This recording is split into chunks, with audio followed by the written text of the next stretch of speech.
అద్భుతమైనటువంటి పిల్లల పండుగతో ఉన్నటువంటి కార్యక్రమము.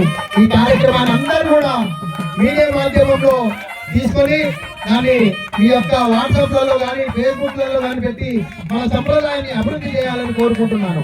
జై శ్రీరామ్. అదిగో మరొక్కసారి అదిగో నడుపై చేసుకుంటూ అమ్మాయి తరపు వాళ్ళు అబ్బాయి తరపు వాళ్ళు ఎంత చక్కగా స్వామివారి యొక్క కళ్యాణంలో చాలా బ్రహ్మాండంగా వారు ముందుకెళ్తున్నారు. అదేవిధంగా బ్రాహ్మణోత్తములు చక్కగా అయ్యగారు నిజంగా కూడా చాలా కన్నుల పండుగగా కార్యక్రమం చేస్తున్నారు. వారందరికీ కూడా భగవంతుడు ఆయురారోగ్యాలు ఇవ్వాలని కోరుకుంటూ చక్కటి కార్యక్రమం. చప్పట్లు గట్టిగా గట్టిగా చప్పట్లు. వేదిక మీద ఉన్న వాళ్ళు కూడా కొట్టాలి.